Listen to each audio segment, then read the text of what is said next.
You are listening to The Diary of a Wannabe Writer, presented by Richard A. Boxshall, in which I chronicle my life and attempts to become a professional writer by, doing some writing daily, hopefully. Hello, it is Friday, the 8th of November 2024. It's NaNoWriMo Day 8, and you are listening to The Diary of a Wannabe Writer. And I've had a productive day today. And I don't know what more I can say. Well, I can tell you how, I suppose. So what I wanted to do by the end of play today was to have completed the first draft is the wrong word, but finished the first version, the first iteration of chapter 37. And I've done it. It's, I'm very pleased with it. There's a couple of scenes that I wasn't expecting to write. So, as I said, possibly in the podcast yesterday, there was a scene where the tree allows Mackenzie to talk to Marianne using Adrian Vickers as a conduit, which means they've had the relationship / friendship discussion now, rather than having to have that in the epilogue, because I kind of just I didn't want to feel like I was having to tell more story or resolve anything. It's just going to be a kind of a reunion, and it's going to be quite sweet, hopefully. So that's good. And then the other scene, which came up today, Ronnie's running around desperately trying to find a suitable tree for Claire, the girl that hopefully is going to contain the tree spirit of the guys that are going to persuade the rest of the trees to save humanity, trying to find a tree that she can get into, that she can interface with. And she's running around with not a professional soldier, but one of the sort of paid, I don't know what you'd call them, they're kind of security people, but armed security people working for Arbor Associates. And I think I think Ronnie, my main character, just assumed that everybody who worked for Arbor was either a Yakunda or an Opus, which are the two types of designated survivors. And she then finds out that the guy who's shuttling around looking after her now, Vishal Sharva, isn't either of those things, which means when the oxygen runs out, he's going to die. And as I say, she had just assumed that all the people she was surrounded by were people that were definitely going to survive. And she finds out that he's helping her to do what she needs to do, even though he knows there's no chance that he's going to survive.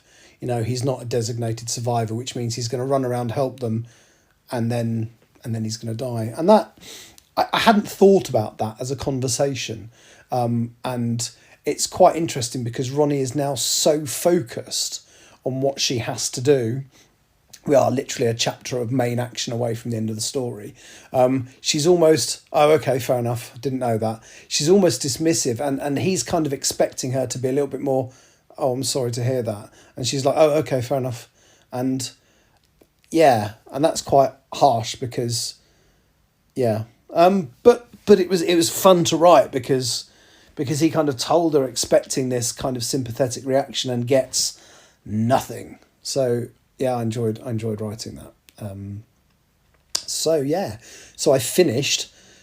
I say it's not finished, but the full chapter is now on my laptop. It now needs some rounds of editing. Now, as I've probably said before on here, I do 2 rounds of edits. I do what I call a screen edit, where I literally just read through it several times, making alterations as I go. And when I get to a point where I'm not making loads of alterations on the screen, I then print it out and read it out loud with like a bookmark under each line and go through it line by line.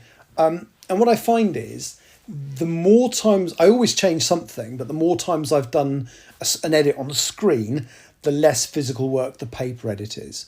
But once the paper edit is done, that is the first draft of chapter 37 signed off. Now, I've given myself until Sunday to do that. That's the 10th.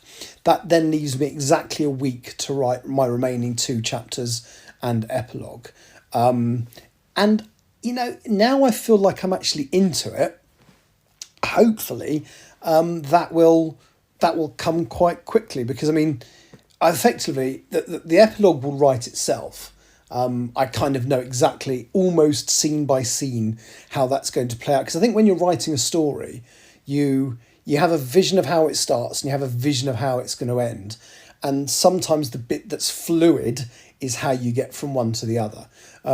Now, don't get me wrong, the vision of how it ends has changed a few times since. In fact, it's changed a lot, actually, because Adrian Vickers, I had no intention of Ronnie actually falling for one of the army that's put in place to look after her. I don't write romance. Well, it's not romance at all, but there's a very definite connection between those characters, which wasn't in my original draft.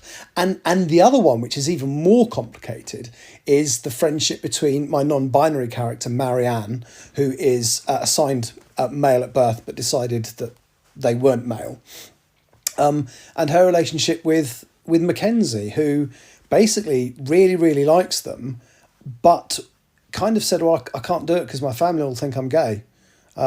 Because, you know, you're sort of male, really, aren't you? Because of, and that creates a bit of tension between the characters.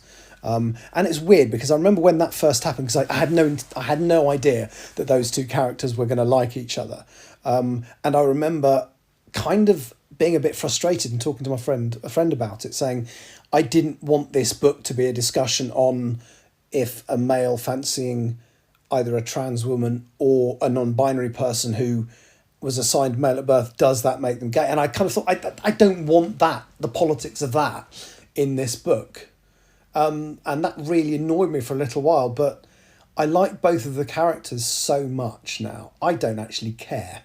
And I just want something nice to happen at the end for them, because they've both been through so much, particularly Mackenzie. I mean, if you ever read the book, he's had such an awful life.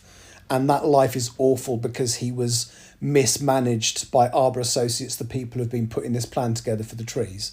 And it's for an interesting reason. It was neglect. He was neglected, but he was neglected because they expected too much from one of the humans working for them who was supposed to be his protector, but he had just lost his wife. And one of the things the trees do for some of the people that work for them live a lot longer. So I've got two characters, Carruthers and Ursula, who are both about 400 years old. They don't look it. They look about a quarter of that, or no, even less than a quarter of that, a fifth of that. But when Carruthers, the guy who's supposed to be looking after Mackenzie, he'd just lost his wife, and what the trees do to help ease the situation, because they have such a long life, they will lose people they love, and people around them will die as they don't age that much. And the trees basically have this kind of method of taking some of the sting out of that when they interface, when the human beings interface with the tree spirits. And Carruthers was like, no, I don't want you to dim the memories of my wife. I love my wife. I don't want you to kind of remove that love. And he basically doesn't interface, refuses to interface. And because of that, he ends up turning into a bit of a useless old drunk for a while. And because it's his way of dealing with what's happened. But unfortunately, that is the precise time he should have been monitoring and protecting Mackenzie and getting him ready to do the ambassador role, but he doesn't, and as a result Mackenzie is absolutely not fit to do what he has basically been born to do. So it is, so he's had a really, really unfortunately unpleasant life. Parents that are taking drugs, and again what Mackenzie should have done, what Carruthers should have done for Mackenzie, any sign of that, should have made sure that he was with another adopted family and stuff like that, but he didn't. And so it's so I really Mackenzie's got a really sad backstory. And when he and literally, this is going to sound so stupid, when he falls for Marianne, I didn't intend that. It just happened. I know it sounds like absolutely mental because I wrote the story, but when I was writing it, they did that. And I can't put it into words how frustrated I was initially, as I say, about the politics that were going to be in the story as a result of that. But I didn't want to rewrite it because it meant I would have had to basically rewrite it from scratch and insert at least one new character. You know, I'd have had to replace Marianne with a character that Mackenzie wasn't attracted to.